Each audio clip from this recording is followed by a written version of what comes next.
What's up, everyone? Welcome to a bonus episode of Retro Encounter. As always, I am Josh Curry. With me is Mike Sollosi. Hello, everybody. It's just the two of us. Just the way it's supposed to be, right? We can make it if we try, Josh. Whenever we do these conference episodes, yeah, two of us just hanging out. Mm-hmm. So BlizzCon did not happen again. I know you kind of probably assumed that since it's just the two of us, but we are here to talk about kind of two shows that recently happened. The Video Game Awards and also PlayStation Showcase. PlayStation Experience Showcase. Right. Yeah, they the Video Game Awards were on Thursday, and the PlayStation Experience was Saturday night, and we are recording this on a Sunday, so these takes are hot and fresh. We are not waiting 2 weeks to give you these. They're hot. I'm not gonna say that we're fresh yet. Okay. But yeah, these two shows just happened less than a week after we're posting this, less than a week before we're posting this. So hopefully we're still in the current conversation. Relatively relevant. Relatively relevant. Sure, that would say that 5 times fast. Oh, I couldn't say it once. Yeah. So for the most part, most of this is based off our impressions of the actual shows and what was shown there. There has been obviously news stories and whatnot and some side content that's come out afterwards. We've seen some of that, but don't hold our feet to the fire that we know literally everything that's going on with all this, because we have a list of like 40-ish games, which we probably will not talk about most of them, but we'll see what we can do. We are going to start kind of chronologically. Our notes are basically chronologically for the show as well. So we're going to start with Thursday stuff with the Video Game Awards. But we're mostly going to talk about the trailers and not the awards themselves. Am I right? Yeah. We'll touch on Best RPG and Game of the Year, but we'll... Okay. I always view... So maybe this is a good way to start, too. I view the Game Awards as kind of a wonderful opportunity to celebrate games, but really I view it as a way to look at kind of major announcements for next year. The awards themselves are just a very glitzy version of any old publications awards, to which, I mean, people won't hold a lot of stock in them, or at least outwardly claim to, but complain about them a lot. Yeah, and the biggest thing for me is I actually like that there's video game. Like, I like that there's awards. Yeah, no, I don't mind that it exists, and I like it as a celebration. But the awards themselves are a little head scratching at times, and they invite a lot of discussion, a lot of it's negative discussion.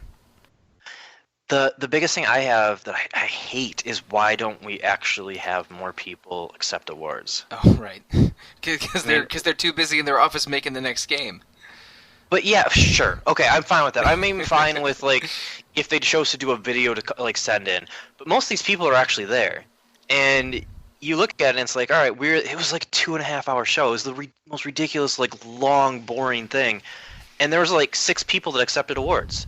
And for the most part, all 6 of them, like, their speeches were fantastic. Like, the guy that was accepting for That Dragon Cancer, unbelievable acceptance speech. Right. Like, fantastic. That game has been floating around for a while, and it's I think it recently had a more mainstream release. Like, maybe it was recently on PlayStation and Xbox or something.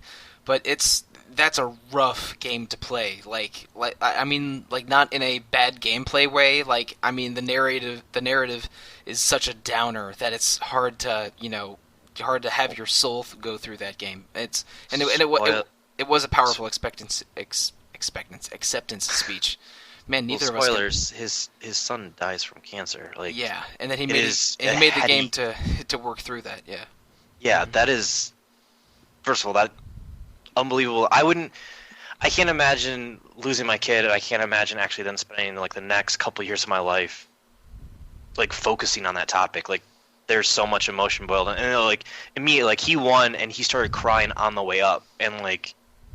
That was such an emotional moment of the whole thing. And this is where like these award shows just like don't work, because it's like you have this, like, the crowds cheering for him to, like, give him enough momentum to be able to get through his speech. Like, he's talking about his son and all of this, and like how amazing games are to be able to help him through this, and people can experience this and like understand what this is. And we cut from that to like literally, I think somebody made a joke, and then there's this stupid man-sized razor that was joking around with somebody else, and I was like, that's not in the best taste. And yeah, it's a little disparate, like, or a little. I guess I used the word head scratching before. It was a little head scratching to go from an emotional speech about a man and his son that died of cancer to, you know, like a guy telling a joke about shooters with Mountain Dew and Doritos next to him. It was a little bit confusing. It's like they want to be the Oscars for video games, but the messaging is not really consistent, and they don't have enough support from everyone in the games industry to put on a show has the impact and the star power of the Oscars. We always seem to go when we have an opportunity to be viewed by the public. I feel like the game industry as a whole, instead of choosing to put on an image of we are adults, we are enjoying this art form, we go the direction of exactly what you said, Mountain Dew, Doritos, and we're 13-year-old kids in our basements. Yeah, it's even though the game industry definitely is a grown-up industry with games made for adults and games that cost billions of dollars to make and make billions of dollars. It's grown up both as an industry and as an art form, but it still has this juvenile image, and I don't know, that image may be impossible to shake, but that's a whole other podcast, man. It's like we have a lot of games to talk about. So that, I guess we'll stop there. That was our piece. There were some really, really good speeches. I would highly recommend checking out both that Dragon Cancer speech and also Nolan North's acceptance speech, because that's super relevant with kind of the voice actor strike that's going on. And Nolan North that dude is versatile as hell. People are like, he has a great leading man voice, because with everything from his from Assassin's Creed to quite literally everything to Prince of Persia to Uncharted is probably his most visible role. But Batman. He also he's who was he in Penguin. Batman? Yeah, he was like the Penguin in Batman, and in Marvel vs. Capcom 3, another game we'll talk about later, he's Deadpool, and is completely bonkers as Deadpool. So the dude has real versatility. He's not just I'm a handsome white guy kind of voice. Although they did use that for a while after Uncharted came out. Right? No. Like people wanted to hire handsome white guy Nolan North after he was at his peak of his fame. But he's just a good versatile voice actor, and it's cool that he is that he is as good on television as he is in the voice studio. Yeah. So that's our piece about the actual award show. Let's actually get into some of the announcements. There was let's do the announcements, and then let's do the two awards that we wanted to talk about. Sure. I guess we start kind of with more stuff that RPG fan covers. I am just super excited for Guardians of the Galaxy. Mm-hmm. It leaked out beforehand, but Telltale is doing a season starting, I believe they said spring of 2017. They showed absolutely nothing for it, but I usually wait for those until the full thing's out and I can get it for like $4 for the whole season. I think I'm gonna play that episode to episode. I'm like you. I've only finished 2 Telltale seasons of anything, but I own a number of them, and I usually wait for them to be, let's say, $10 for 5 episodes. But and Telltale's weird in that you absolutely know what you're getting from them, because they have a sort of format that they've been following very closely since The Walking Dead was so successful.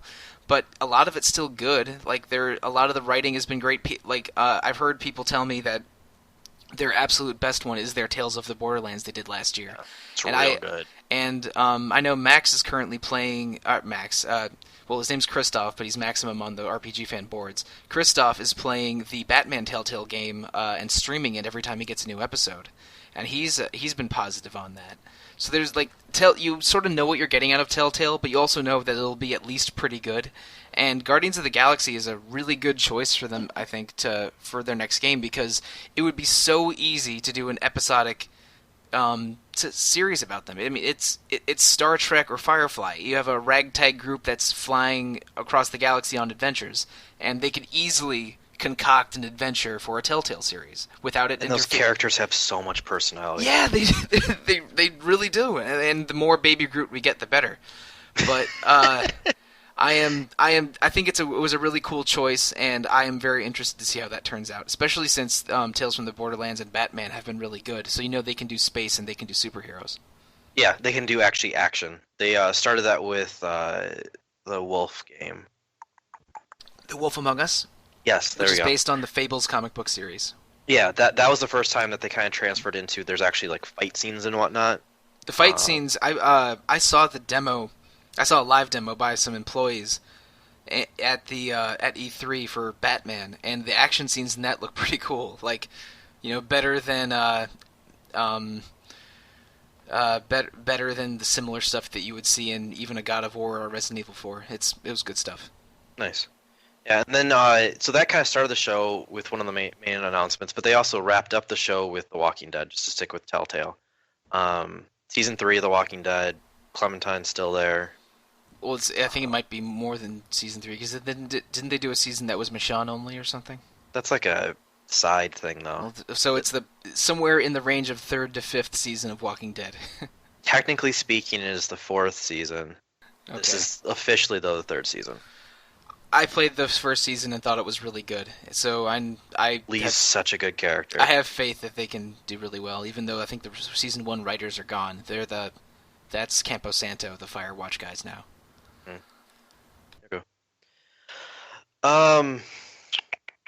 There was also Mass Effect finally footage of Mass Effect Andromeda. Yeah, real Mass Effect Andromeda footage. That game looks incredibly dope. Mass Effect is very special to me as a series. I think the best one is I think 2 is kind of the best one, but each of the 3 Mass Effect games is sort of the best at something. Because like the first Mass Effect had the best sort of the biotic powers were the most fun in that one, and it had the sort of the best like diplomacy level speech in it. Mass Effect 2 had the best action and the best character-driven story, and Mass Effect 3 had, I think, the best big moments because the conclusion to the combat was the best. The combat was real good in Mass Effect 3, but also just the conclusions to the Krogan arc and the Geth arc were terrific, and I'm going to remember that forever. So it looks like they're doing, at least for the 5-minute trailer or whatever, it looks like it's the best mashup of all 3. They've already said that the loyalty missions are coming back. Right. Those are great. The combat looked fantastic in the trailer. The Mako's back, so that's the best the first game. Oh, I got the Mako's fun like 4 times, but then by the time you get to 14 times, it's a little bit less fun. No, but like they go back to actually having armor, and you have to craft armor. It looks like they're putting more RPG elements into it, of actually management of what weapons you have, how they work, what are the stats on them.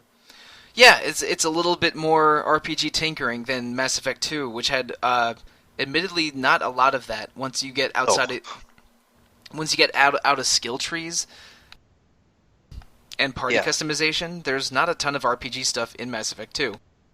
Yeah, and you pre-ordered your armor that you wore the whole time, and it just didn't.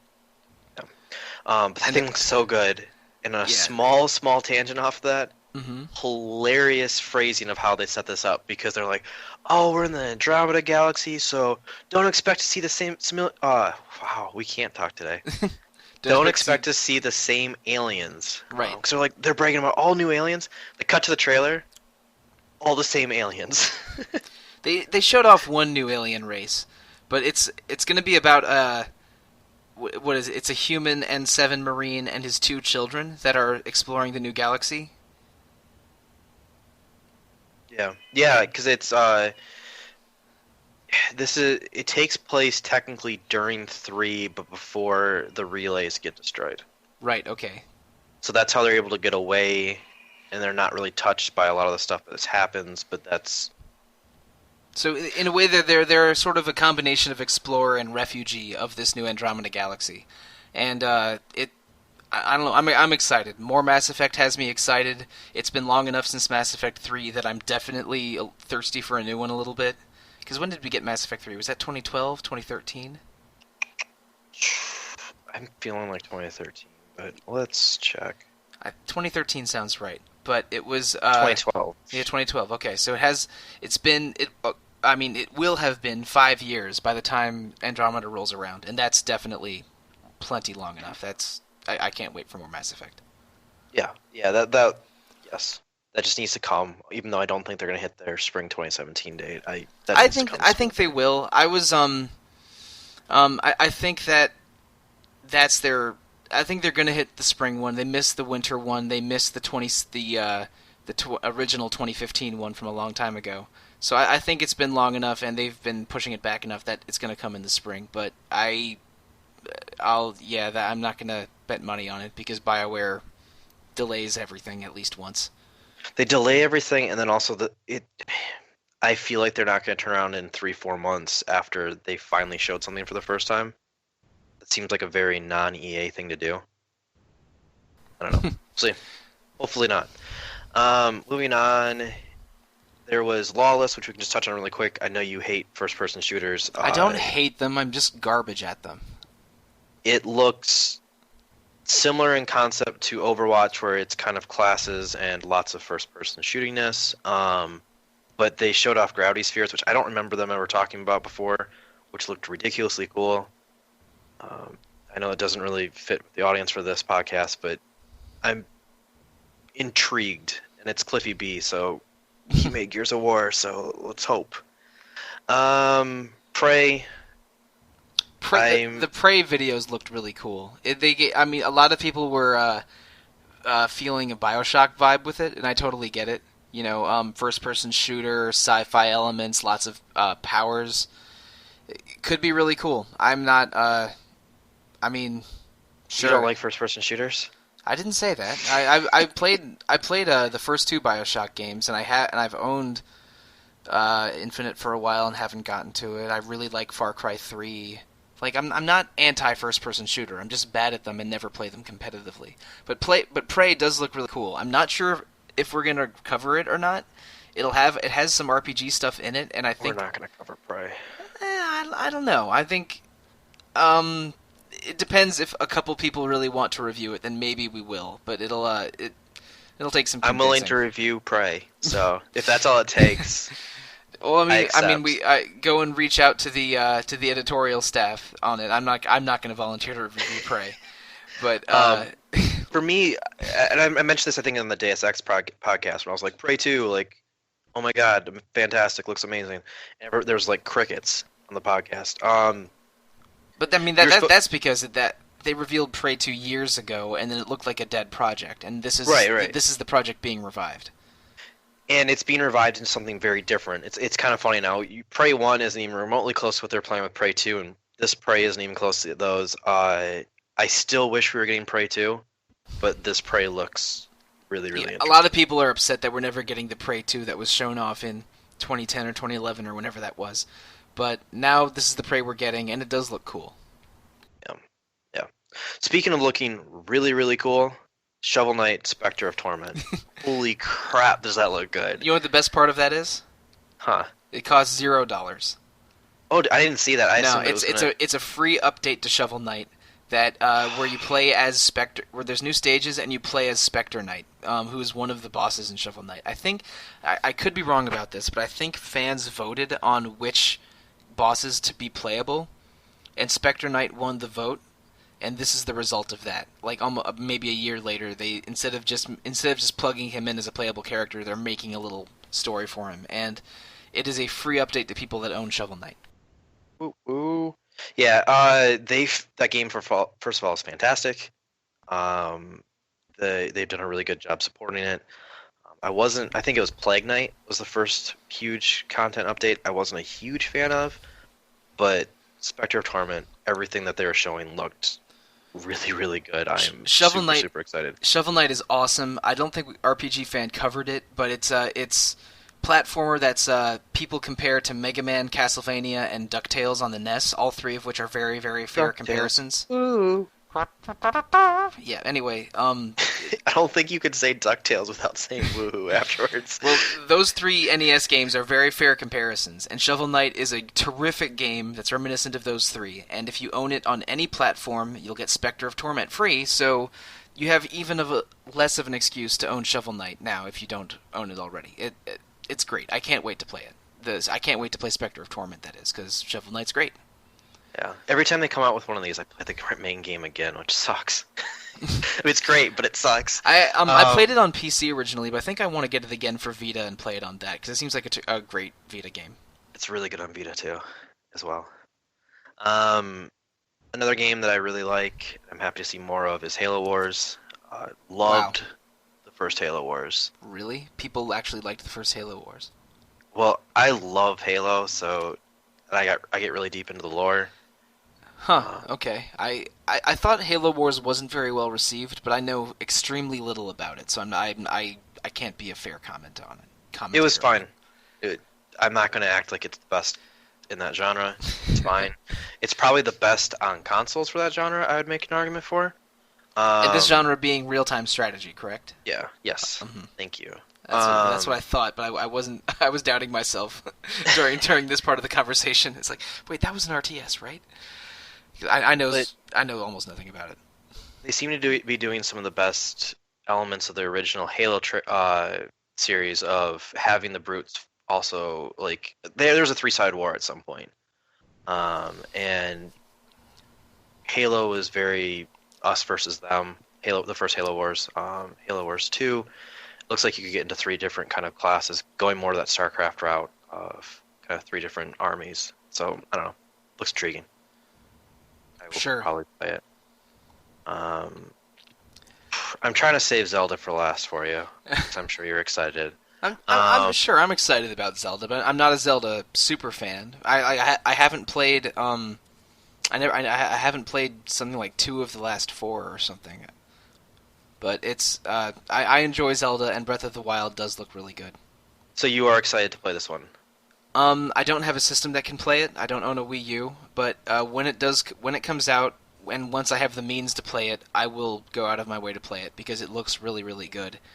A lot of open world stuff. It's the first truly open world feeling Zelda, maybe even since the NES days. So I'm going to say something that I know people aren't going to like. Well, you've never finished one, right? No, yeah, right. Earlier this year, but that was the first. Yeah. So what are you going to say that people don't like? I think Breath of the Wild looks real bad. Real bad. Okay, I will not agree with you. No, I know. I feel like I am super in the minority here. I've never been we've talked about this before. I've never been convinced that they actually make a good game.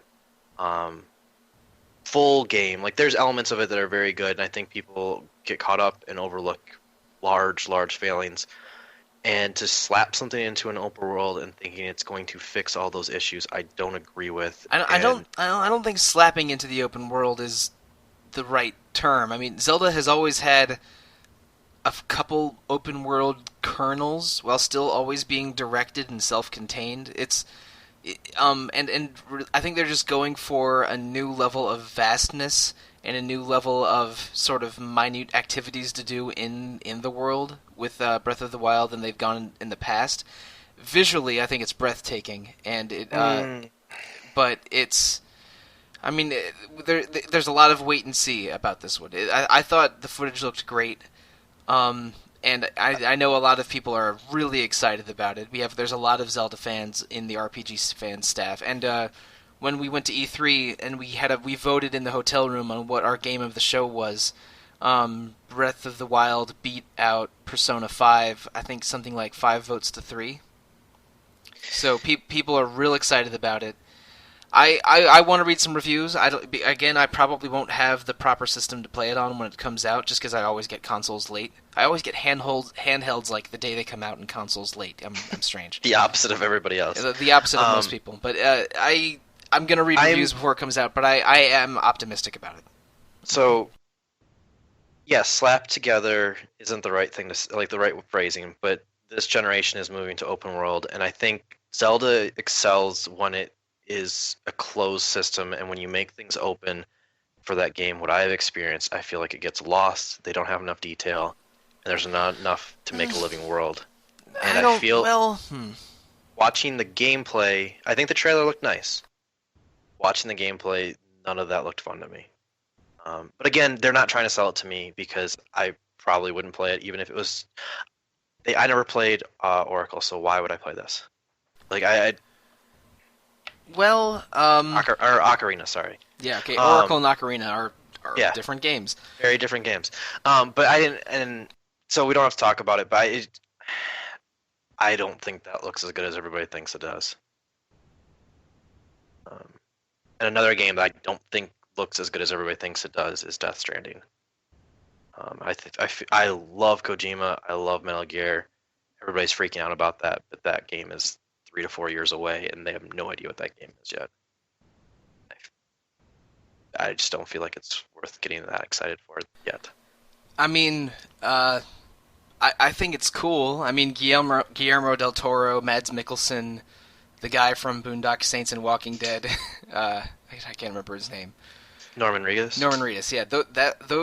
That's exciting talent. Like, people don't realize Mads Mikkelsen is he's like the Leonardo DiCaprio of Denmark. He's legit. He is their biggest superstar movie star, and he's a terrific actor. But people worldwide probably know him best as Le Chiffre from Casino Royale, or maybe from that Hannibal series, or at least people in North America. But he's in Star Wars. Yeah, it's true.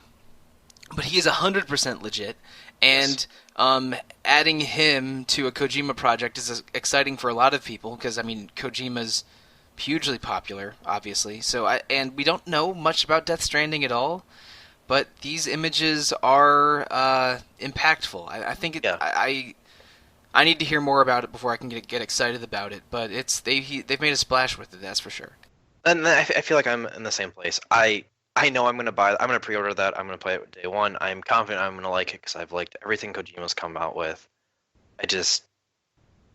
They technically haven't really shown anything yet. They've shown some dead whales and a floating baby. Yeah, again, those are just images, and it's extremely weird to try and attach meaning to any of those images. But yeah. I mean, wow, people are getting excited over nothing because that's the power of Kojima. Yep, absolutely. And I want him to finish that game. I think that's really why I'm upset, is I know it's years away, and I'm going to keep seeing more of these trailers, and every time I'm going to get excited, and I'm going to remember that it's years away. Right. All right. So those were all the announcements for the Video Game Awards. We were going to talk about 2 actual awards that were given out. First being Best RPG, which went to The Witcher 3. No. Yes. Best RPG went to The Witcher 3 expansion, Blood and Wine. No. Yes. No. How did I miss that? No. I'm gonna double check right now. Okay, winners list, the Game Awards. Let's see. Sorry, it's a long list. Best RPG, The Witcher 3, Wild Hunt, Blood and Wine. It's the expansion. The Witcher 3 came out in I think summer of 2015. It wasn't eligible for 2016 awards. Well, now I have a huge problem with that. Yeah, the expansion to Witcher 3 won. The other nominees were World of Warcraft Legion, another expansion, Xenoblade Chronicles X, Deus Ex Mankind Divided, and Dark Souls 3. But the Witcher 3 Wild Hunt expansion, Blood and Wine, was the overall winner. So I feel like that has to go to Xenoblade.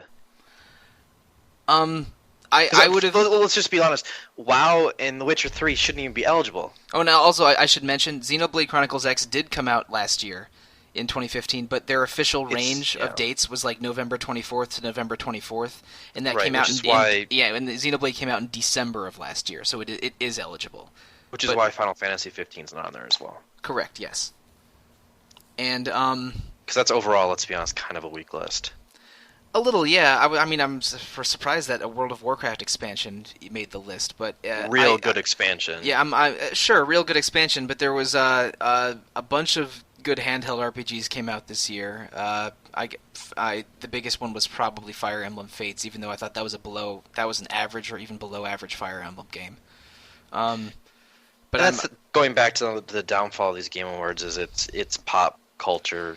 Everything. Yeah. It has to go to sort of the lowest common denominator kind of gamer. So the obscure JRPGs that I love will almost never make the list. Xenoblade Chronicles X is almost anachronistically on the list. It's pretty out there JRPG for the Game Awards crowd, I would say.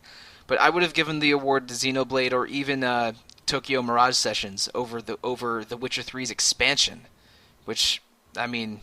It's good. The Witcher 3 there's a lot to like about The Witcher 3 in general, and that expansion in particular, especially the writing and the story. But I think it's weird that an expansion won Best RPG instead of a standalone game. Like if it won a Best Expansion award or a Best DLC award, I wouldn't even be blinking. That would be just fine. But now I understand why everybody was so pissed. Yeah. I watched this and I was like. I'm only half pay attention to it right at the last couple of days, and I saw it, and everybody's really upset. I was like a couple months ago, everybody was loving The Witcher 3. No, people love The Witcher 3. People were irked that its expansion won the Best RPG award. And this is where, me going to school and then having a baby right afterwards, and having my life timeline get destroyed because I don't remember when things happened. Mm-hmm. Yeah, again, it ruins your sense of time. We went over this a couple podcasts ago. I honestly thought Witcher 3 came out this year. So I was like, yeah, of course it would. Why wouldn't it? No, it came out in, I want to say August of 2015, but I could be off by a month or two. But it's definitely a 2015 game, and it was the expansion that won this award, and that was the problem people have. I should mention, I've tried The Witcher 3, but I haven't gotten very far. I don't own it. I played it on another friend's system. So I type in Witcher 3 into Google to find out the date. First thing in the news from Forbes, Witcher 3 and World of Warcraft shouldn't be nominees at the 2016 Game Awards. This is a quick aside. Forbes actually has a surprisingly good games writing staff. You think of Forbes, they actually do. You think of Forbes as a business magazine, and they do report on the games industry as an industry, but also when they write creatively and editorially about games, it's pretty good stuff. Their staff, it's not what I would expect to read out of Forbes, but they have a good games writing team. But anyway, I agree with that Forbes writer because I don't think it should have been eligible, but there you have it. It won. Well, that's a crap list. I think that's a crap nominee now. I would have given it to Tokyo Mirage Sessions, or actually just straight up Tokyo Mirage Sessions. I thought that game was super, super cool, and people really loved it. That everyone that played it loved it. Yeah, I actually did hear good things about that. I thought the list for Game of the Year though was fantastic. So the nominees for that was Doom, Inside, Overwatch, Titanfall 2, and Uncharted 4. With the in a way, I think being... that's representative of the year, because it was an extremely strong year for shooters. Yes, and that was a really good year for shooters. Yeah, and so I guess 4 of them are shooters, 3 of them being first person. Uncharted 4 is a third-person shooter, even though it's a third-person action game. It toes that line. But so it's being an extremely good year for shooters. I'm actually okay with Overwatch winning for a variety of reasons. Mostly, I think the shooting in it is rock solid. People love the hell out of that game. And I think the cast of characters is one of the most diverse and fun casts I've ever seen in a video game ever. And while I'm a little... salty that it's a multiplayer only game and there's no real single player component. I am just in absolute awe of the fan base of Overwatch, how much they've embraced it and how they keep reacting to everything. It is the most fun fan base in video games to follow right now. And I'm even though I don't own Overwatch and I've played it twice in my entire life, I'm actually surprisingly okay with it winning Game of the Year. Yeah. So my personal would have been Uncharted 4, but I think Uncharted 4 in some ways has an unfair advantage. It encapsulates everything that happens in the 3 and ties that nostalgia and grows off of that. I've played the first 3 Uncharted games, but not 4, and I've heard 4 is excellent. 4 is an excellent game, but it makes everything of 3 so much more relevant and meaningful, and it makes all of that mean something to you. And so people that enjoyed those games, there's no way you couldn't love 4. And so like it's kind of an unfair advantage in my mind. So of course Uncharted 4 is gonna be my favorite game of the year. But at the end of the day, Overwatch was what impressed me the most this year. And so it would have been a close second if I were to vote. So I am ecstatic to see that it gets the win. I think Overwatch is super cool. I love the characters. I love the community. I'm glad to see it get recognition. I think Overwatch is going to be around a long, long time. And hey, they just have to put out an expansion next year, and they can win Game of the Year again.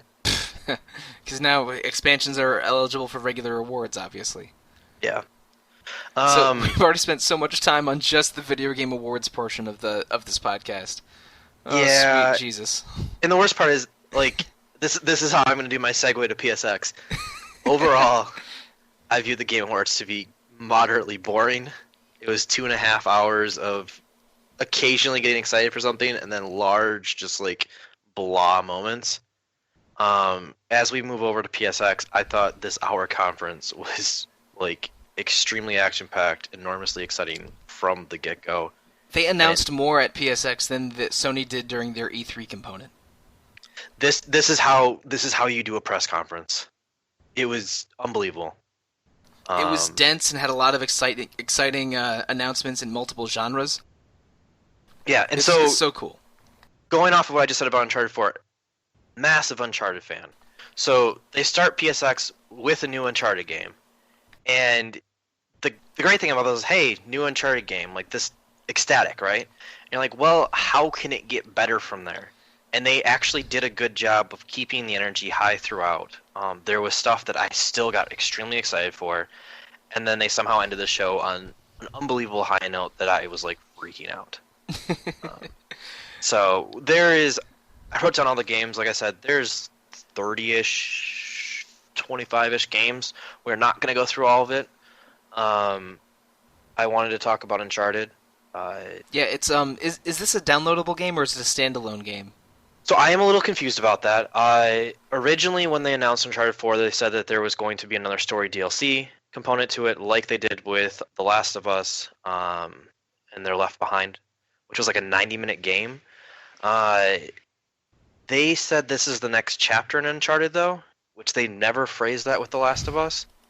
So I wonder if it started off as something smaller and they're building it into a larger sized negative Uncharted. And I don't know a ton about Lost Legacy. You maybe have researched it a little bit more closely than I have, but I know it stars Chloe in it, right? Chloe's the best character in Uncharted 2. She's so good. She's great. And she was only in the first like quarter or so of Uncharted 3, which was too bad because more Chloe is better. But was she in Uncharted 4 at all? No. Okay, so got to give Chloe fans what they want. Yeah, and that was one of the big things is where is Chloe? Because there was the whole Cutter and Chloe in 3 specifically. Everybody really liked the characters, and then Cutter was a new character in 3, and he was a really good addition. Yeah, and then if I remember correctly, he got signed on to a TV show or a movie that was supposed to be canceled, and he got caught up in like contract stuff, so he had to leave. That's why they have him break his leg. Oh, okay. And just randomly leave. Yeah, he's only in the beginning too, just like Chloe. Yeah, and so they weren't in 4 at all. And so to see Chloe, which I love Chloe, and then they have Nadine, who is the kind of sort of main antagonist in some regards for 4. Okay, so she's a major character in 4. And so Chloe... She's a really good character in 4, too. Okay, so Chloe and Nadine were major characters and good characters in Uncharted 2 and Uncharted 4, and now they are the co-protagonists of this new Uncharted game. Yeah, so when you meet Nadine in the game, it is heavily implied that all of Drake's crew has dealt extensively with Nadine in the past. They know who she is. But they don't ever explain why and how. So the best I can guess, I don't think it's ever officially came out, but it's going to be a prequel in some regard. All right. So that's exciting for Uncharted fans, I guess. And I mean, I like Uncharted. I will eventually play 4. I'll probably eventually play this too, especially since I like Chloe. I know you wanted to talk about Marvel vs. Capcom. I did. Yeah, I'm a big fan of fighting games, especially old Capcom and SNK ones. And So they showed a trailer for the next Marvel vs. Capcom. It's going to be called Marvel vs. Capcom Infinite. The trailer only showed Ryu, Mega Man, Captain Marvel, and Iron Man. And this is the recent Captain Marvel, who's a blonde woman, and not the alien Marvel, and not the DC Comics Captain Marvel, who's now called Shazam. It looked. I mean, it was a cool cinematic. It looks like the Mega Man X version of Mega Man, but I'm not 100% sure about that. I'd have to double check some things. But he had the red dot in his helmet, so I think it's Mega Man X. And they're bringing back the Infinity Gems from an old Capcom fighting game called Marvel Superheroes. So it's going to be different from MVC3, which still has a thriving community, but it looks cool so far. At least visually, it was cool. And the main concern from fans is that Marvel really wants their video games to be attached to the Marvel Cinematic Universe. Yeah, no X-Men. So people are thinking there might be no X-Men characters in the game, and Wolverine, Storm, Magneto, Sentinel, Phoenix, Gambit. Gambit was in MVC2, but not 3. Same with Cyclops and Colossus and a bunch of others. But the X-Men specifically have been involved in these Marvel Capcom fighters forever. The first one of these was X-Men Children of the Atom.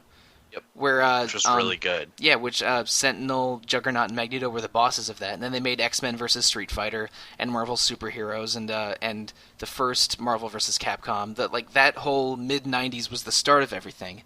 So to have possibly no X-Men, and also by extension probably no Fantastic Four and maybe no Spider-Man in the new Marvel would be a big problem. And so they sort of got around that in Marvel vs. Capcom 3. They knew Disney wouldn't let them use Fantastic Four characters in it because the Fox was making those awful Fantastic Four movies. So instead they put in Super Skrull, which is a Fantastic Four villain with the powers of all of them. No. Which was a cool decision, I think. But it's weird that there's probably going to be a Marvel vs. Capcom game with no X-Men or maybe one X-Man or something in it. You know what I honestly assume happens? What? The base game does not have them, but I think they have DLC characters because people get so pissed about it. I mean, still isn't the right way to go about it. But we only know those 4 characters I mentioned at the beginning, and they did a shadow of a boss, but we're not sure exactly who it is. It had a face on its torso and a face on its head, so people are saying it could be like someone like Apocalypse or Ultron with the evil armor with a face on it from Darksiders, from Darkstalkers. So we don't know a lot about that game yet. Only those first 4 characters, and it has Infinity Gems. So yeah, wild. Yeah, and that comes out in 2017, which is crazy. Hopefully, it's not half baked like they did with Street Fighter V. Right. Oh, and speaking of Street Fighter V, they're adding Akuma. That's the end of Street Fighter V discussion. Also, end of discussion. Destiny's getting scored strikes. Okay. Really cool, but doesn't really change much. Right. They're still rebooting Crash Bandicoot. They showed gameplay, which looked really, really cool. I'm ecstatically excited. Is it stuff from the whole... Are they remaking the whole trilogy or just the first one? Yeah. They're remaking all 3 games. And is it going to be in one package, or are they going to be releasing them piece by piece? I don't know that. I think it's one package. I did see Trilogy, which was a surprise to me. But, I mean, hey, you're getting your Crash Bandicoot. I was always more of a Spyro guy, and even then I think Spyro was kind of flawed on the PS1. Basically all those games aged really poorly. Secretly, the best PS1 platformer is probably Ape Escape. I always thought... say Gex 1. I think Ape Escape 1 is awesome. But... In general, I think sort of the PS2 era had better platformers than the PS1 era in general. Yes. Yeah. Because Jack and Ratchet and Sly are great. Yes, they're fantastic. Also being remade, Parappa the Rapper, Patapon, and Loco Roco. That is nuts. I mean, yes. Did you see the videos for Parappa? It actually doesn't look like crap. No, it doesn't. And that was high-res Parappa the Rapper was not something I was expecting. Nobody was, because there was concerns about the music being able to come across, and then there's also concerns about latency with the controllers with the high-def TVs. So all that type of stuff was like it's never going to happen, and then they put it in PlayStation All Stars or whatever, that crap game. Oh yeah, that And thing. it was like, oh, see, they're gonna make another Parappa, and then nothing ever came of it, and so it was really out of the blue, really out of the blue. Um, can we not talk about Last Guardian? It looks I like just it's get coming sad. out. I am not convinced it is going to be out until it's actually out. By the time this is out, people will know if it officially came out. I am not claiming that it is out though until it's actually out. I hope it is good. Until you can walk into a retailer and look at it on the shelf, you will not believe it's out. I'm not even sure that would do it. I think I have to own it and put it in my PS4. You need to put it in your machine and see the menu screen before you're sure it's out. Because I could see them releasing it, you putting it in, and then being like, content patch to be able to play game coming in 2018. Yeah, that's how little faith I have that it's going to get done. I hope it's good. I think it's been so long that I think this is their last chance. So I believe it is coming out. I hope it's good. Resident Evil 7, do you care? No, it was a cool trailer. Cool trailer. I like that they're rebooting it. I like that it doesn't look like it's the pure insanity that the other ones are, and they're actually going to like go back to horror. Yeah, and I think it has. I think we mentioned this in our E3 awards, but it has a really really cool logo design. Really that good. that has Biohazard and Resident Evil both sharing that that motif, which is pretty remarkable. But yeah, Do we have a small second for Yeah, me to sure. do a tangent? Yeah, go ahead. So when the View came out and the Oculus came out, my buddy bought both, and I tried both of them out. First of all, VR is fantastic. Mhm. Over Thanksgiving break, my brother-in-law came over and he had gotten PSVR, so I got to try that out for the first time. And he had somehow bought literally everything, so I got to try everything. There are obviously experiences that work poorly and others that work unbelievable. Bumpers blew my mind. Go buy them. Although I do not like horror games, horror is fantastic on VR. And I'm more excited for Resident Evil 7 because there's the VR component than I am for anything else in it. It'll be interesting. It'll be interesting. I'm not I convinced bet it will it'll be interesting. I think that horror suits VR much more than than several other genres. Because like having the immersion that comes with VR could really enhance the scare potential of a horror game. And I've seen some VR experiences, or okay, I haven't seen them. I've read about VR experiences like the shark cage one and the spiders and room full of spiders one that were too intense for people to do, which is crazy. So if like a well-made horror game that has a well-crafted VR experience could be incredible, and we'll see if Resident Evil is that game or not. I've only played a few small VR games that are on the phone attachment that works with certain Android phones, like Keep Talking and Nobody Explodes, and they were super super cool and have me thinking positive thoughts about VR in general. But I haven't played any of the big expensive rigs yet, and I'm interested to see how stuff like Resident Evil 7 turns out. My only concern with that is that because they had to make concessions for VR, that the game by itself is bad outside of the experience of VR. Maybe, but that's total speculation. We won't know more until we get more. Yeah, but I'm super intrigued because it's one of those things that even though jump scares it's such a easy thing to do, when you actually feel like you were there, they affect you on such a deeper level. And this looks really moody. It looks like you could get kind of caught up in it. I bet people will. It's YouTube's going to be hilarious because people are going to lose their minds. oh yeah, geez, like streamers are gonna. If there is a good way of getting streaming video from VR to PC, which I'm sure there is. I'm sure people are working it out, but it's tricky. Does a fantastic job. It actually goes on. It's just like a straight screen. So that's the other great thing is, it literally what you were seeing is on the screen of your regular TV. So I did not do any streaming with it, but I have to imagine the same streaming, everything that you had already set up would just go straight Okay, through them. well, all right. If streaming works on it, then VR streaming is going to be something else. But It's going to be so much fun. So they turned from that, and they actually got super Japanese for a period of time. Okay, Like, we're back to the awards now, right? back to the show, yeah. Because they had Ni no Kuni, Danganronpa, Nier Automata, and Ys Origin. Like, Ys. Whatever. Wise Origin. Oh, That's why I don't pronounce things. You guys always have me read all the lists. I was like, why are you having me do this? you had me read the list for a podcast that we're never going to talk about again. And then it wasn't even hard ones like this. These are pretty That's one of the things I really like about PlayStation experiences. I feel like they go to like you'd never see this at E3. Like them going through that. They even had Yakuza there. Like those 5 games in a row. Yeah, and they're bringing over 2 of the Japan-only Yakuza games to the U.S., which is cool. But the four you mentioned, all of those are RPG fan darlings. Nier, Ys, Danganronpa, Ni no Kuni. I thought Ni no Kuni 1 was a really beautiful game that had some problems. And I love Ni no Kuni 1. Yeah, I think the combat and got a little bit weird around the middle of the game.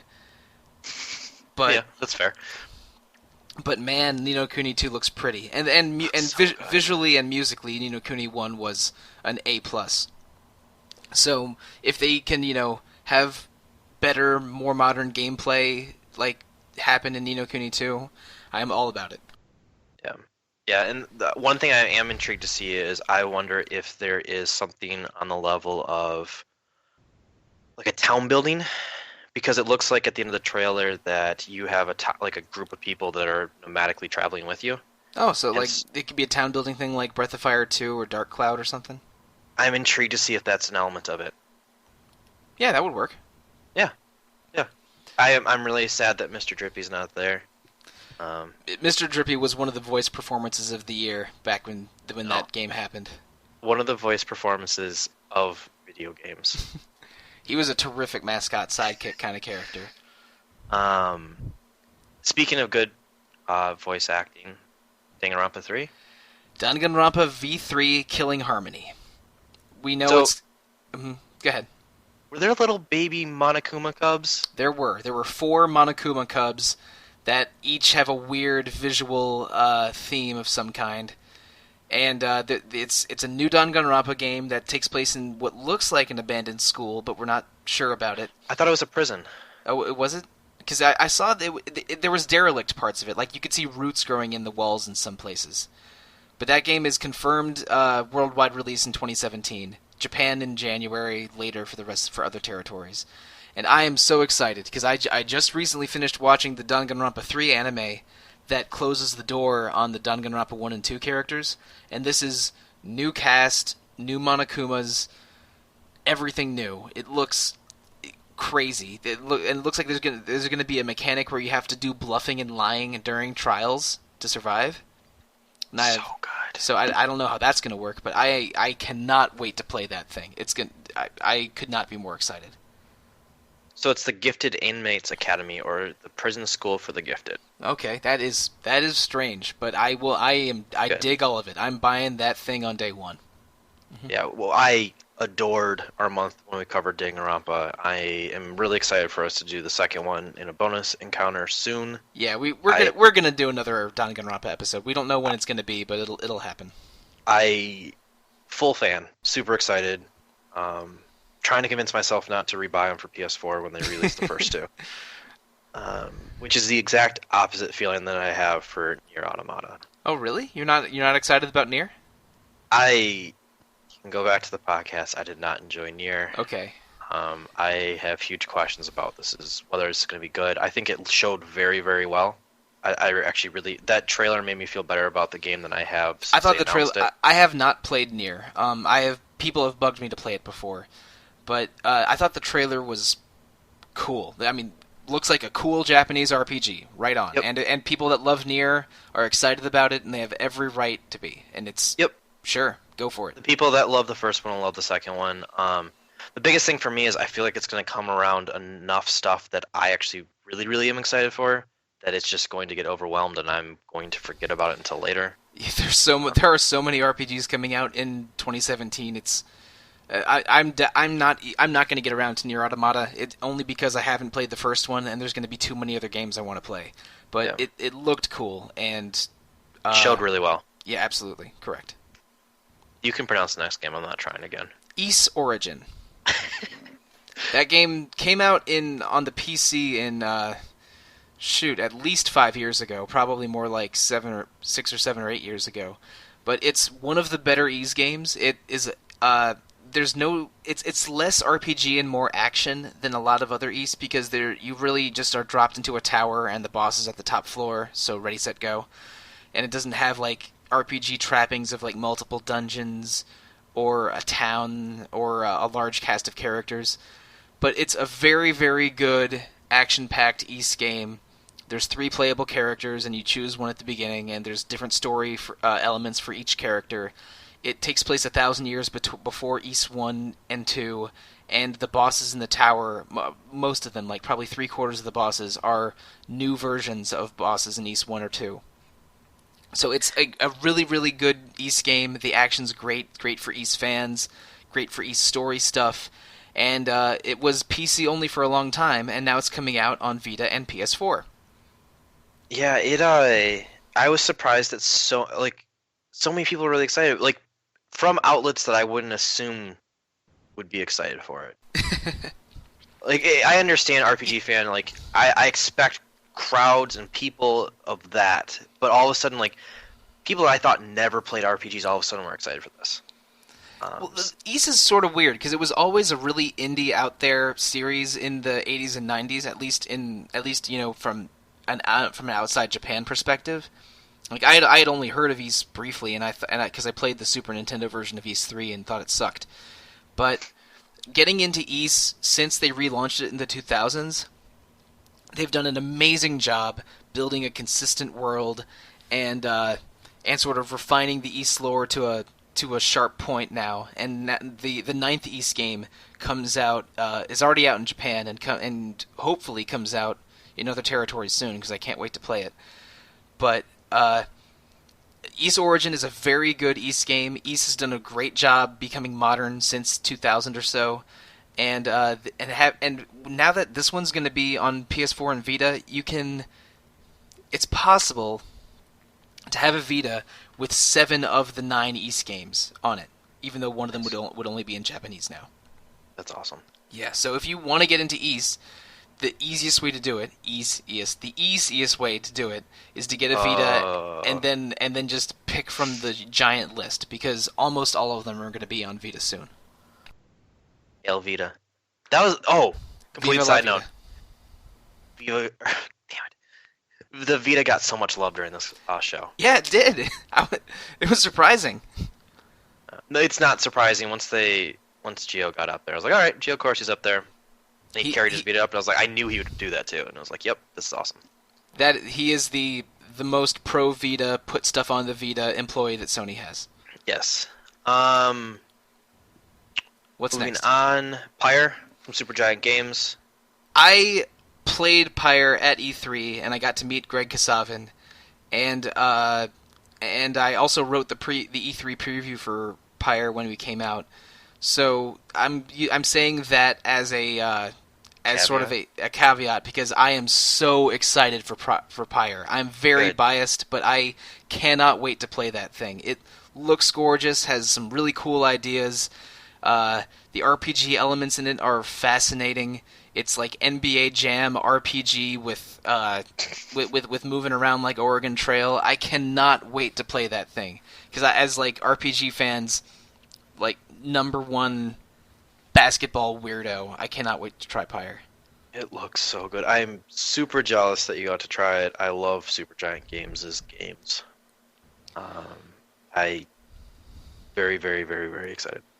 Yeah, and I think it comes out. I don't know if it has a date yet, but I want to say they were talking April, May. To my knowledge, there's no date for it. Okay. All right, but it was that looks great. I can't wait to try Pyre. It says 2017, so fingers crossed. Sure. From that though, so I'm super excited for Pyre. Really in a good place. This next game comes up, and I'm like, oh, well, whatever. I'm gonna ignore this. Vane looked ridiculously cool. So we were talking before the show. Yeah, but before the show, you made sure that I saw the Vane trailer before we started recording, and wow, that's a pretty looking game. So I wrote notes for all the games for the most part, or here or there what I wanted to, and I wrote the music exclamation point, and anybody that's ever listened to this podcast knows that for the most part I don't care. No, the music was breathtaking. Was so good, and it looks good. And it reminded me of Journey when I first saw it, and I think you mentioned to me the staff is a new company called Friends and Foes Games, or Friend and Foe Games, maybe. I forget exactly what it was, but it's staff that's from the Last Guardian team. But it reminded me of Journey because it was a character running around in the desert and in some ruins. But there was a lot of weird visual choices, like the sand that would kick up behind the character came out as cubes, and but other parts of the desert were closer to photorealism, and then the player character, which was sort of a vague shadowy shape, jumped off a cliff and then turned into a bird, and you saw the bird flying around. They didn't give us a lot to work with in that trailer, but it looked beautiful and distinct, and I was really impressed. I want to see more of that game now. I have no idea what it is, but I am in. They already have me hooked. It looks really, really good. And that's I felt like the next couple games, that was, at first I didn't really know what they were. There wasn't a lot, but they're like super, super hooked. They went from that to What Remains of Edith Finch, which is from Giant Sparrow. They did what was the other game they did? Unfinished Swan. Oh, which I really liked that game. No, that was a strange game. What Remains of Edith Finch has been in development since then, so that's almost like 7-8 years now. Unfinished Swan wasn't 7 years ago. 2009, March 22nd. Oh, that's Giant Sparrow. Okay, again. 2012. So 5 years. Young parent has no concept of time. I pulled it up and I was like, all right, well, Giant Sparrow, 2009. Never mind. I really, really like the Unfinished Swan. I like what they did with the story, and specifically how they handled kind of, there was like this father story with a child and kind of like elements of that. This seems to be taking that and really, really amplifying it. It's like this time hopping, like, I don't know. I don't know. It looks really good, and I loved Unfinished Swan so much. I'm really intrigued to see what they do with this. Cool. I don't know. And then they went from that to Nex Machina, which is from Housemarque, which looks so ridiculously good. So Housemarque did Resogun, Stardust. Oh, okay, sure. The zombie game. I know, Dead Nation. Dead Nation, and then that most recent game that was They make really, really good twin stick shooters. I thought Super Stardust was really good, and Dead Nation was all right. Wasn't the new one Alien Nation? Yeah, Alien Nation came out. Right. Resogun, though, I would still argue that Resogun is top 3 games that has come out on the PS4. Wow. Okay. Resogun's legit fantastic. And this looks closer to Resogun than, like, Alien Nation went the direction of Dead Nation again. This looks like much more of a follow-up to Resogun. This looks really, really good. Day one, I am in. This looks fantastic. So, yeah. Sure. I mean, those guys definitely have a style with that stylistic twin stick shooter. The one I played the most was Super Stardust HD, but yeah, I mean, good on them for this one looking good. Yep. Lara Croft Go. Everybody's seen the Go games. Happy Lara Croft's making to the Vita. Sure. Unless you have anything else. The dumbfounded announcement was Windjammers. Yeah, that thing is okay. I have a bit of a personal history with Windjammers. That may surprise you. No, because I do too. I love Windjammers. Yeah.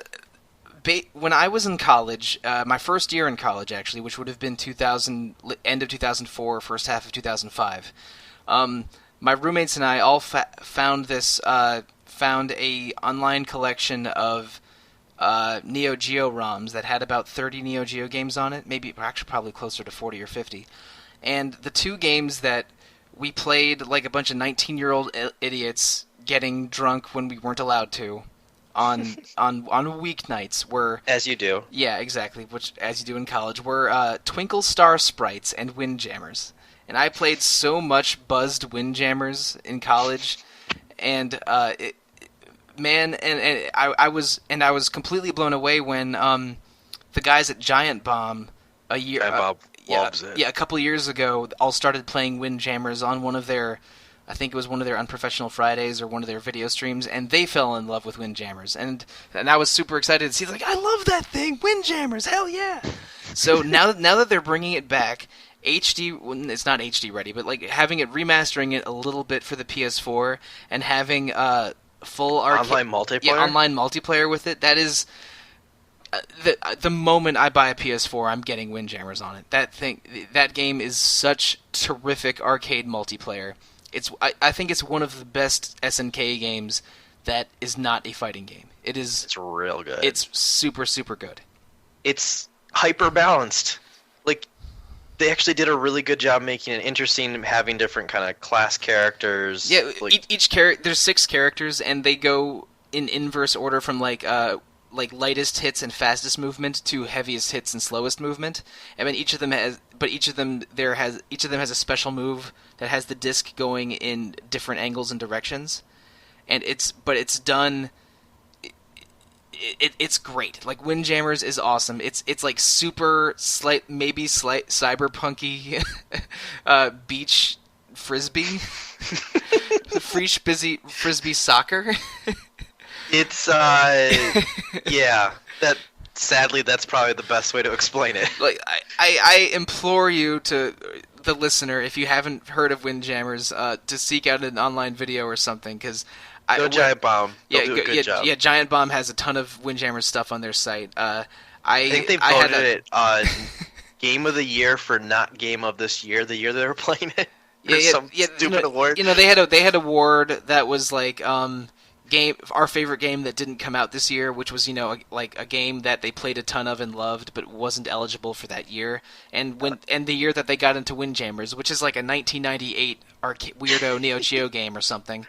They picked Windjammers, and Windjammers is great, and everyone 94, holy crap. 94, okay, so even earlier than my guess. So that's the same year the first King of Fighters game came out. So that's super early SNK. But anyone that likes video games needs to try Windjammers. That game is so good. Yeah, real good. I could see it being next year's Rocket League. Or 1994's Rocket League. Done again, yeah. So now we're getting to the end of the show. Neo, which we've covered extensively on RPG Fan. They had a trailer. I just not convinced with that game.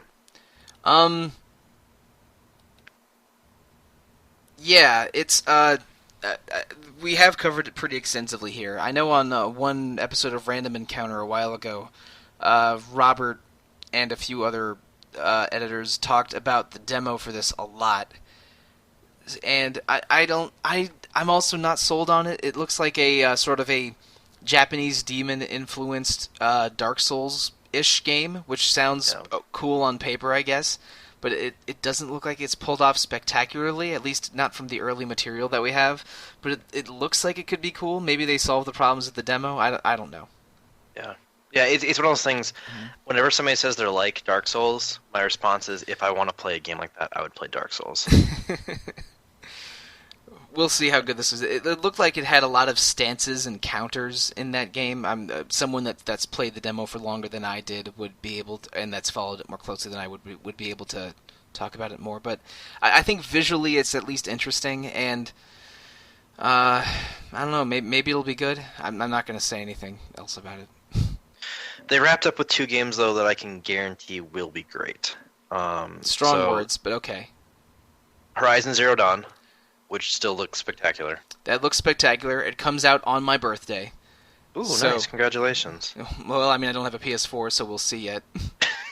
So I won't buy it for you since you don't have a PS4, because that'd be even meaner.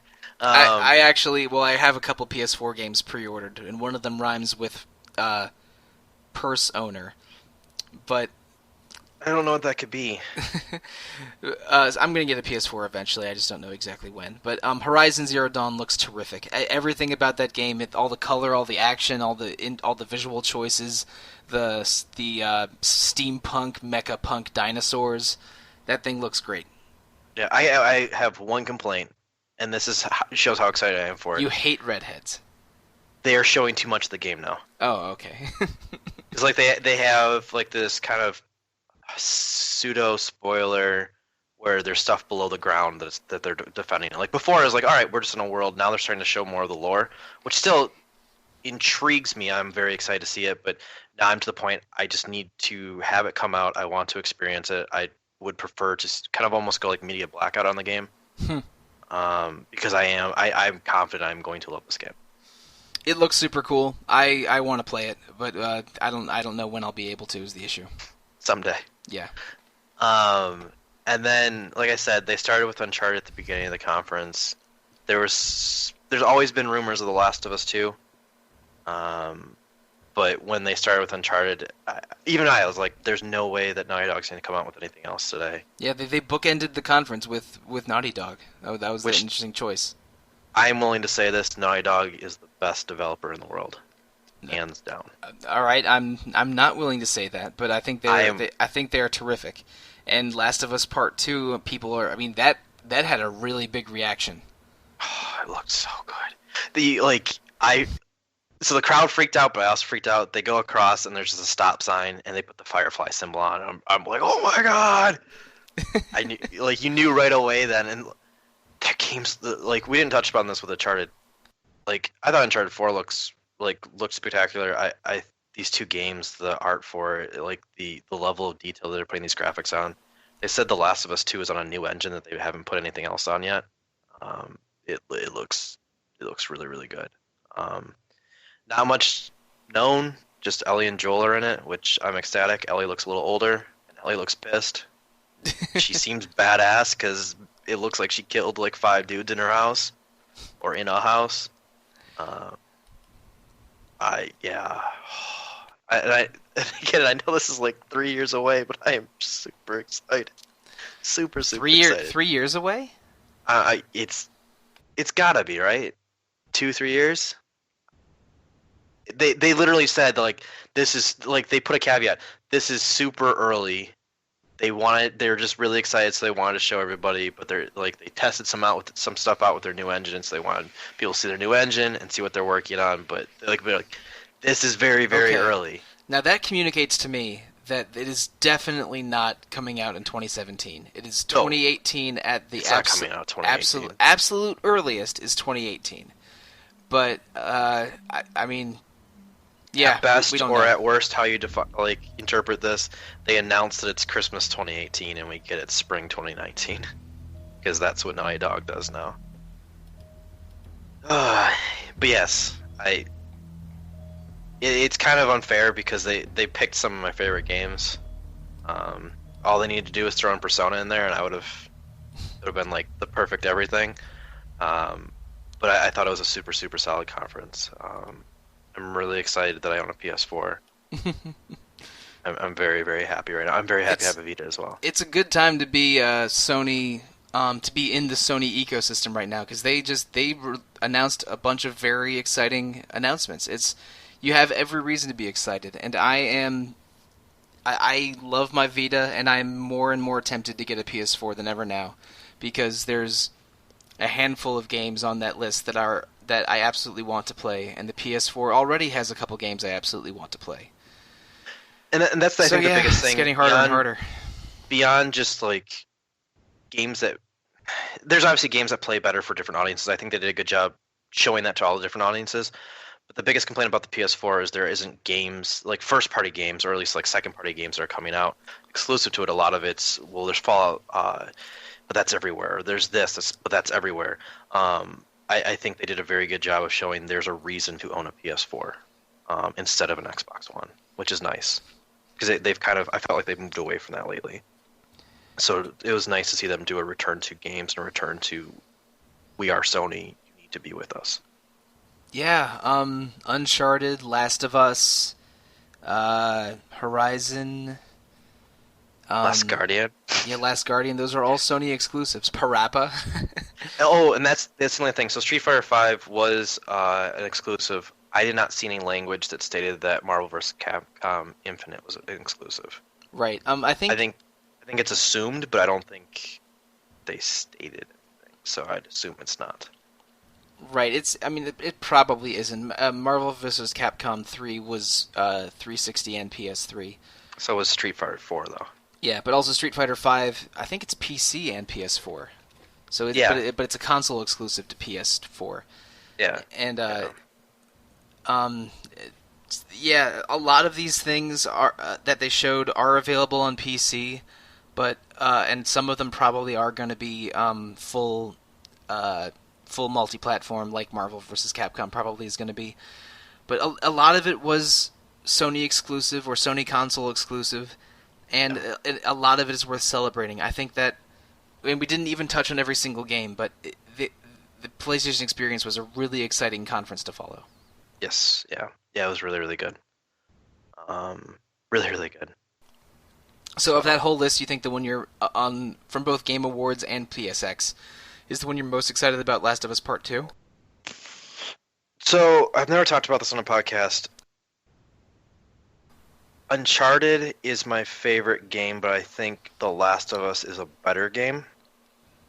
Wait, you said Uncharted 2 is your favorite game of all time, yeah. right? Right. Yeah. I think you've told me this. You've told me that before, but maybe not on a podcast. So, Last of Us still makes it in my top 5. The problem is, Last of Us is a better game, but it's less enjoyable to play. Okay. I am fully I love Joel and Ellie. I want to see where they're going. It's depressing world, and it's more tense. So it's just less overall. It's not as enjoyable. Whereas Uncharted, there's the jokes. It's happy. It's this pulp adventure. Probably out of everything we talked about, Uncharted: The Lost Legacy, I'm the most excited for. Okay. Which is nice because it's also short term. Right. But it's very, very close 1-2 for me. What about you? Of all the games they showed, the one game I am the most excited to play, I don't. I wish I had thought about that before You asked the question. Yeah, but before bringing it up to you, I wish I had done that. It might be the problem. I feel like it's got to be Danganronpa for you. Danganronpa, it's either Danganronpa or Pyre, because both of those are games I know I'm going to buy the moment they come out, and I have a pretty good idea of what those are both going to be, and I'm sure I'm gonna enjoy them. But I don't know. It's a long list, and it's hard to pick one. Like I mean, The Last Guardian. I love Shadow of the Colossus. It is the Shadow of the Colossus is one of my favorite video games of all time. It's real good. And The Last Guardian, finally something to follow that. I haven't been rabid excited or furious at it getting delayed, because I sort of been of the attitude, whatever, it'll get here when it gets here, and I'll be able to play it eventually. I'm so glad that thing is finally going to exist, but it's almost a feeling of like relief than of real excitement. I feel like that's how it's been for Final Fantasy 15 as well, which is interesting that they came a week apart from each other. Yeah, versus 13 becoming 15, and that thing landing, and a lot of people really like 15. I haven't played it yet, but I love 15, but there is a kind of a sense of like occasionally. So you are playing it? I'm playing 15. I'm okay. 5-6 hours in. All right. But there is an element of like occasionally you'll kind of stop and be like, I can't believe I'm actually playing this game. I thought 16 was going to come out first. Yeah, there's just kind of it's surreal in some moments because it became the butt of the joke. Last Guardian for sure has. Both of them have been the butts of jokes. And unlike Duke Nukem Forever, Final Fantasy 15 at least seems pretty good. But I think everybody can agree to good. I think a lot of people find that it's great. We should mention this. As of us recording this, Final Fantasy 15's only been out for a few days. 5 days. Yeah, so people are still reacting to it, and I still don't know a ton about what that game's about since I haven't been following it rapidly. Bros in a car. Road trip. But the idea of a I don't know. We don't need to talk about FF15 much, but you're absolutely right that it is surreal that these games that were the butts of jokes for years and years are coming out or already out, and they haven't disappointed people. At least enough people like FF15 that I'm gonna say it's not a worldwide disappointment. That's the hard thing. At some point when you're, and I'm happy you haven't been going through like the highs and lows of The Last Guardian. At some point, it's really stressful and it's depressing, and it's hard to live up to whatever legacy could be there. You're absolutely right. But also, the reason that I haven't been depressed by the delays of Last Guardian, despite loving Shadow of the Colossus, is because there have been so many good games that came out in the interim. Yep. And I like a huge variety of games. Yep. That I had plenty of things to play before, while I was waiting for it. But I'm glad it's finally going to come out, and I hope it's good. Yeah, I really, really hope it's good. I would love to be pleasantly surprised with it. But to answer the original question, I've decided the game I'm most excited for is Danganronpa V3. I am just too deep in that universe. I've played 3 Danganronpa games. I watched 2 Danganronpa anime. I read 1 Danganronpa manga plus a side Gaiden chapter manga. I'm into that series whenever it puts out, and I'm gonna buy V3 as soon as it's available in English. Yeah, I will be right there with you. Well, if I spoke Japanese, I would be getting it the moment it comes out in Japanese. But alas, no. I'm sorry. There's always still time. You could learn Japanese in like the next month, right? That's not a hard language to learn. No. It's not like it has 3 alphabets or something. No. But in all seriousness, I am not gonna spend too much time learning Japanese when I could be playing Diablo 3 instead. Sure. Or you could be working harder so you can actually get a PS4, so you can play Persona 4 or Persona 5. I will have a PS4 before Persona 5 comes out. In a way, I'm a little bit glad for that delay because now I have more time to save. Don't say that. I thought I was the most hated person on the podcast. I think now you just took my place. Well, it's true. I am eminently hateable. That's why they call me Entitled Mike. I'm just so easy to hate. Yep. I'm so entitled. Entitled Mike's the worst. What a jerk. We really appreciate you guys listening. That is kind of our wrap up to conferences. We've gotten really good feedback in the past with BlizzCon. We wanted to kind of stretch this out to other conferences. We'd love to hear your feedback on this, and maybe this becomes a regular thing whenever there's major conferences, or maybe even we do major Nintendo Directs. I don't know.